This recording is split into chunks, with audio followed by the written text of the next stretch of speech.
Okay, think about this for a second. What if a company's most valuable asset isn't, its factories or its products?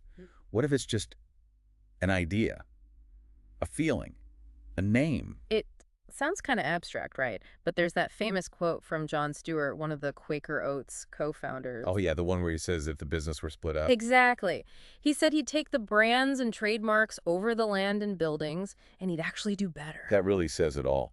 That's the power of brands we're talking about. And that's exactly what we're going to unpack today. We're diving into Chapter 10 of Marketing Management by Kotler, Keller, and Chernev, Building Strong Brands. Right. So our mission today is to really get under the hood. What is a brand? How do you build it, measure it, manage it? Precisely. We want you to understand why some brands just grab hold of us, why they inspire such loyalty, and what really goes on behind the scenes to make that happen. And we've got some great examples lined up. We'll look at how Gatorade made that surprising comeback, the infamous New Coke story, Oh, definitely New Coke. and how luxury giants like Gucci are kind of reinventing themselves for younger generations. It's a fascinating world. Totally. So let's dive in. Okay, basics first. Right. What exactly is a brand? I mean, the American Marketing Association has that definition, right? Yeah, they define it as a name, term, sign, symbol, or design. Basically, anything that identifies and differentiates a seller's goods or It services. seems straightforward, like a label. It does, but that definition only scratches the surface. The real purpose, the deeper why, is to create value beyond the physical product or service.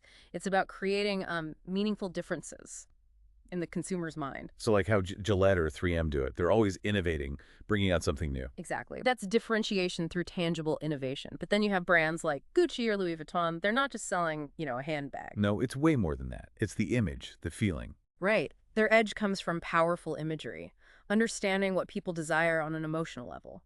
It's less about the features sometimes, and more about that connection. The best brands, they become almost indispensable, like a real part of your life. Which brings us to why brands matter so much to us, the consumers. You said it's a promise. It is. Fundamentally, a brand sets expectations. It tells you what you're likely to get, which honestly reduces risk when you're choosing something. That makes sense. In our crazy, busy lives, having that shortcut, it's valuable. Incredibly valuable. But it's deeper still. Brands tap into identity. They can say something about who you are or maybe who you want to be. Right, that explains why someone might pay, 10 times more for a designer bag compared to a generic one that looks almost the same. It's that emotional connection, that status maybe, the story the brand tells about you. Okay, so that's the consumer side. What about for the companies themselves, the firms? Oh, brands are absolutely crucial for firms. On a practical level, they make things like inventory management easier. They signal quality, encouraging repeat buys. And strategically, Brand loyalty is gold. It means predictable demand, which is huge, and it creates real barriers for competitors trying to enter the market.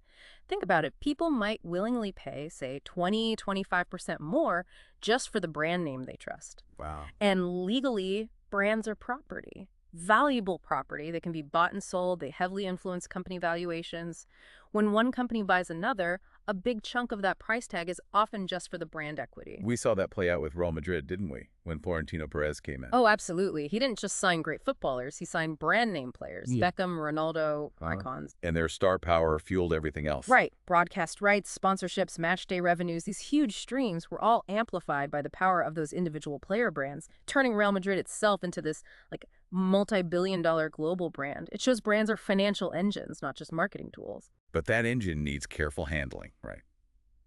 Which brings us back to New Coke. The ultimate cautionary tale.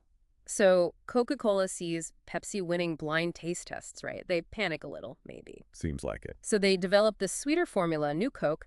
They do tons of research, millions spent, and guess what? The blind taste tests actually favored the new stuff. So technically it was a better product. On taste alone, maybe. But what they completely missed, what they failed to measure, was the deep, almost irrational emotional attachment people had to the original Coke, the real thing. Yeah, I remember the backlash was intense. Intense is an understatement. There was national outrage, protests, angry letters, people hoarding old Coke. It was chaos. And they had to backtrack pretty fast. Within weeks, they brought back the original as classic Coke. And the funny thing is that whole massive blunder actually ended up strengthening the original brand in the long run. It highlighted just how much people cared. It really makes you question what we're buying. Is it the drink or the feeling, the history? Exactly. It shows how risky changing a core brand element can be if you don't understand that full, intangible connection. Okay, so if these connections are so powerful but intangible, how on earth do companies measure this stuff? That brings us to brand equity and brand power. Right. You got it. Let's start with brand equity. Think of this as the added financial value. It's the premium that the brand name itself brings to the company's valuation. So, like, how much more the company is worth just because it owns that specific brand? Pretty much. It's often calculated as the net present value of all the future profits that brand is expected to bring in. Basically, what are those future earnings worth today? Accountants might talk about goodwill, which is broader, but brand equity is the specific part tied to the brand. How do they even calculate that? It sounds tricky. It is. There's no single perfect method. They might use a cost approach. What did it cost to build the brand? Mhm. Or a market approach, comparing sales of, say, Morton salt versus generic salt. Or the financial approach, estimating those future earnings. Often they'll use a mix of methods. Okay, so equity is the money side. What about brand power? You mentioned customer-based brand equity. Right. Brand power is about the brand's influence on the consumer. How does knowing the brand change how you think, feel, or act towards the product or marketing? The differential effect, as the textbook calls it. Exactly. Think Toyota. You immediately think reliability. Hallmark means caring. Amazon means convenience, selection. These brands own these strong, positive, unique associations in our minds. And that power leads to better perception, more loyalty. All of that, plus less vulnerability if there's a crisis, bigger profit margins, marketing messages that just land better. It's incredibly valuable. How do they keep tabs on that? The brand power. Through things like brand audits and brand tracking. A brand audit is like a health checkup for the brand. You dive deep to understand where its equity comes from and find ways to improve it. Like the Kellogg's example. Project Signature. Exactly. They were facing challenges, did this big audit, and it led to a whole refreshed new tagline, updated design, consolidating websites, even cause marketing like share your breakfast. It really revitalized things. And brand tracking. Is that more ongoing? Yeah, brand tracking is about collecting quantitative data over time. Surveys, sales data, things like that. It lets marketers see how the brand is performing, how consumers perceive it, and whether their marketing efforts are actually working. It provides those crucial ongoing insights. Got it. So that's the what and the how strong. Now let's get into the how-to, the creative side. How do marketers actually design a brand? Where do they even start? Often they start from the inside out with something called the brand mantra. A mantra, like for meditation. Sort of. But for the brand, it's a super short phrase, maybe 3 to 5 words, that captures the absolute essence, the heart and soul of the brand. Okay, give me an example. Think McDonald's, food, folks, and fun. Or Nike's internal one, which is different from their slogan, it's authentic athletic performance. Disney uses fun family entertainment. So it's not usually the public slogan. Not always. It's more as an internal guide. It's meant for everyone in the company and even partners to ensure everything they do, every decision they make, is consistent with that core brand identity. It's like a filter. Okay, that makes sense. So once you have that internal compass, how do you express it outwards? That's where the brand elements come in. The logo, the name. Exactly. These are the things you can actually trademark: the name, logo, slogan, jingle, packaging, anything that identifies and differentiates the brand visually or audibly. What makes a good brand element? There are criteria, right? Yes, 6 key ones. They should be memorable, easy to recall, like Tide. Meaningful, they should suggest something about the product, like Die Hard batteries or that 42 low vodka example. Right, referencing the latitude and alcohol content. Clever. Very. They should also be likable. Think Flickr's playful name. Transferable, can the element be used for new products or in new markets? Amazon's name worked way beyond just books. Adaptable, too, like how logos change over time. Definitely adaptable. Shell's logo is a great example of evolving while staying recognizable. And finally, critically, protectable, legally and competitively. You don't want your name becoming generic, like Kleenex or aspirin almost did. That's a lot to consider for just a name or a logo. It is. And then you have special elements like brand characters. Like the M&M's guys. Yeah, Or the Michelin Man. exactly. Bibendum, the Michelin Man. These characters build likability, make the brand more relatable, more human, without the risks of using actual humans. They don't age, they don't cause scandals, Good point. and they're huge in the digital space now, too. Beyond the brand's own elements, marketers also leverage secondary associations. Okay, what does that mean? Linking the brand to other things. Precisely. You strategically link your brand to other entities that already have meaning in the consumer's mind. This can strengthen your own brand image. Where do these associations come from? Lots of places. The company itself, maybe the country of origin, made in Italy, adds value to Gucci, right? Distribution channels where it's sold, other brands through co-branding. Characters, like we mentioned, spokespeople, events they sponsor, even third-party endorsements like awards. So if Burton, the snowboard company, wanted to launch, say, surfboards. Right, they could leverage their existing brand reputation for action sports. They could partner with cool surf shops, get a top surfer to endorse it, co-brand with a specific material supplier maybe, publicize positive reviews. Lots of options. But there are risks there too, right? Like if your endorser gets into trouble. Huge risk. Think Tiger Woods or Lance Armstrong. When endorsers face scandals, the negative association can definitely splash back onto the brands they represent. It's a calculated risk. This also connects to brand personality. Like assigning human traits to a brand. Exactly. Is the brand sincere, exciting, competent, sophisticated, rugged? Consumers often pick brands whose personalities match their own or the personality they aspire to. And it's fascinating how this differs culturally. Like, ruggedness isn't a key trait in Japan or Spain, but peacefulness is. Okay, this is getting complex. How do marketers keep all these pieces, the mantra, elements, associations, personality organized? Frameworks help. One really useful one is the bullseye framework for brand positioning. Imagine concentric circles. Okay, like a target. Exactly. Yeah. Right in the center, the bullseye is your brand mantra. That core essence. Let's use Starbucks as a hypothetical. Maybe theirs is a rich, rewarding coffee experience. Makes sense. What's the next circle out? That holds your points of parity, POPs, and points of difference, PODs. What makes Starbucks different? Maybe the quality coffee, the personalized service, and what makes it similar to competitors, the must-haves, convenient locations, fair prices, maybe social responsibility these days. Got it. Difference and similarity. The next layer is the substantiators, or reasons to believe. This is the proof. Why should consumers believe your POPs and PODs? For Starbucks, maybe it's their integrated supply chain for quality beans, the extensive barista training, their employee benefits program. Concrete stuff. Okay. Proof points. Yeah. And the outermost circle. That's where you have the brand values, personality, character, the overall feeling, like contemporary, thoughtful, caring, and also the executional properties and visual identity, the tangible things like the siren logo, the green color, the name itself. This whole framework helps map out exactly what the brand means, layer by layer. That's a really helpful structure. But most big companies have more than one brand. How do they manage a whole portfolio? Seems like things could get messy. It definitely requires strategy. That's where brand hierarchy and brand portfolios come in. The goal is usually to cover different market segments effectively, maximizing reach while making sure the brands don't cannibalize each other too much. So how do they structure these portfolios? Are there different approaches?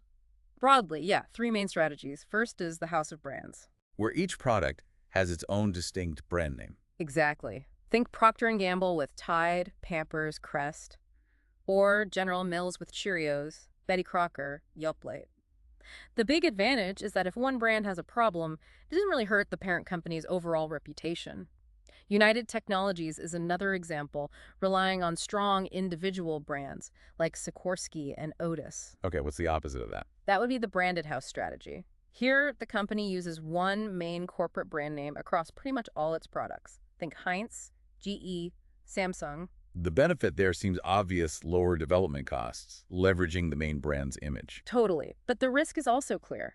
If one product has a major issue, say, a safety recall, it can potentially damage the entire brand family. Right, the spillover effect. Is there a middle ground? Yes, the sub-brand strategy. This combines the corporate name with an individual product name, like Kellogg's Rice Krispies or Apple iPhone. It gives the new product legitimacy from the parent brand, but also allows it to have its own distinct identity. That makes sense. Now, what about when brands actively team up? That's co-branding, right? Yep. Two or more well-known brands join forces on a product or marketing effort. It can be really effective for positioning, generating sales, sharing introduction costs. What's the key to making it work? Fit. There has to be a logical fit between the brands. Both brands need to have solid equity on their own, and consumers need to see why they belong together.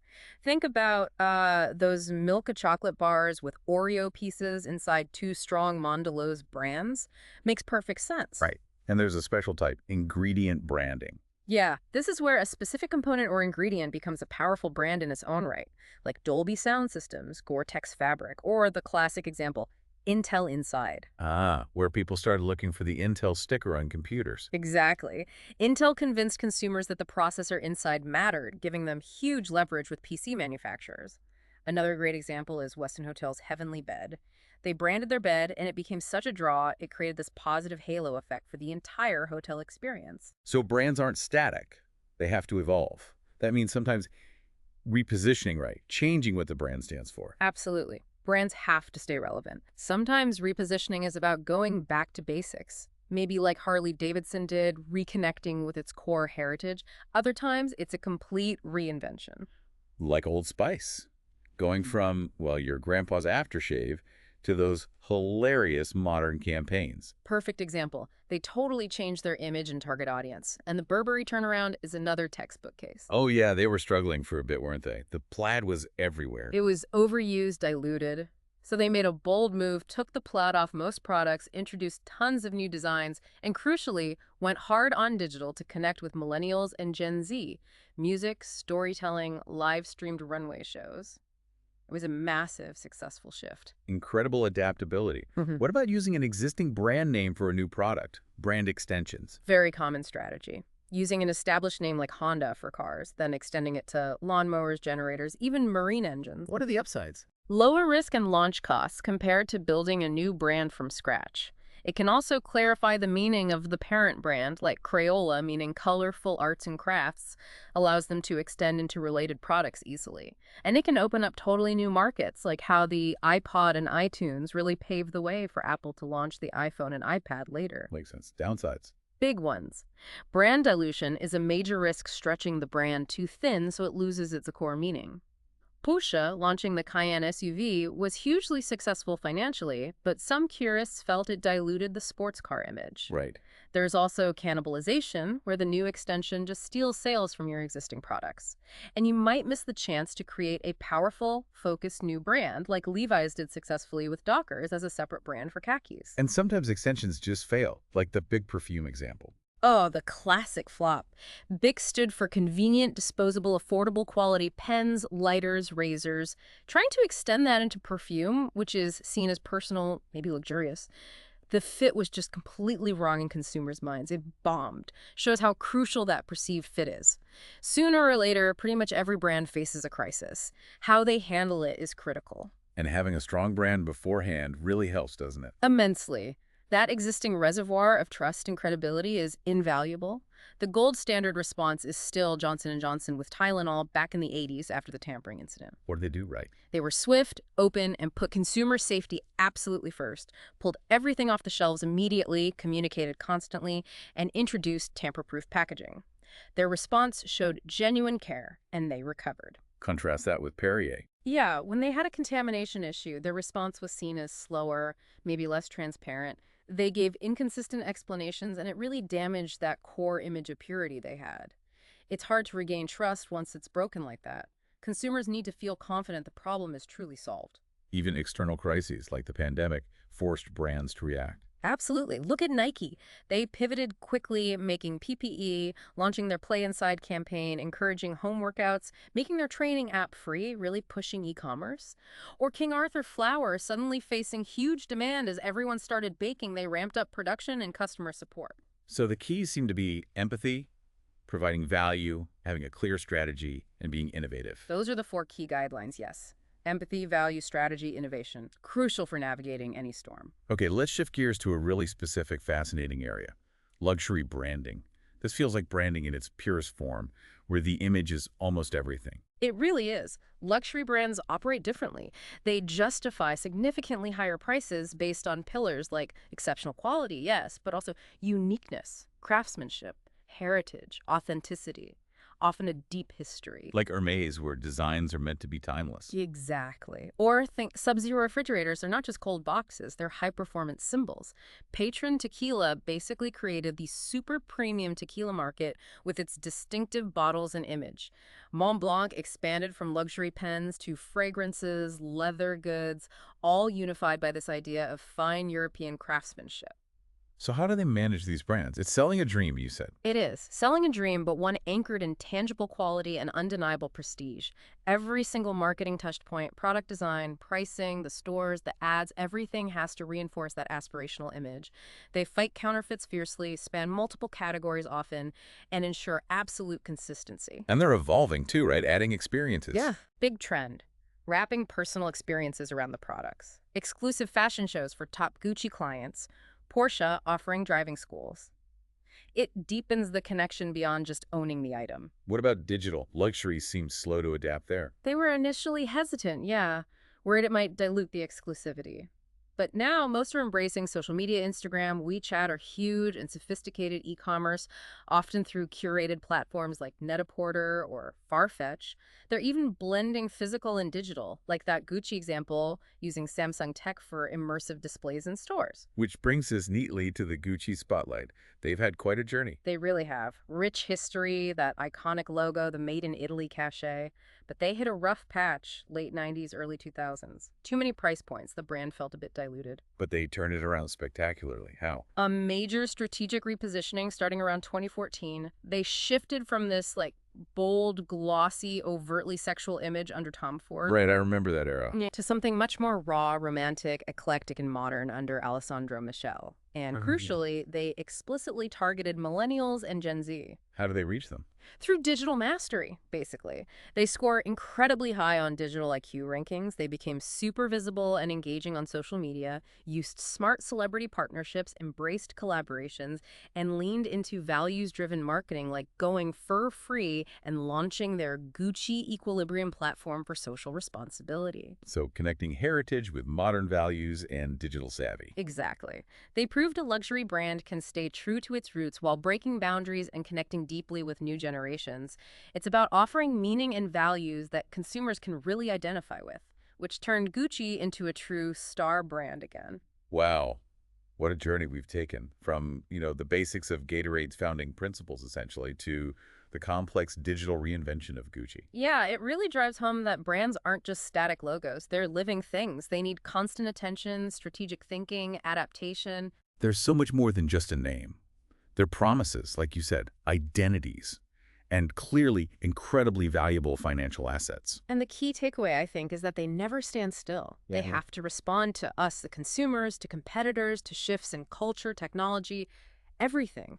Building and managing them is this ongoing blend of art and science, creativity, strategy, and a lot of empathy. Right. The best ones connect, they build relationships, offer experiences that actually stick. They don't just sell stuff, they create meaning. So for you listening, maybe next time you see that familiar logo or choose one product over another, just pause for a second. Think about the layers underneath. What promise is that brand making? How is it trying to connect with you? What story is it telling? Yeah, it adds a whole new dimension to just, shopping. And remember, your learning journey doesn't stop here. The world of branding is always changing, always offering more to explore. Absolutely. Well, on that note, from the entire Last Minute Lecture team, thank you so much for diving deep with us today. We really hope this gave you a fresh look at the amazing power of brands.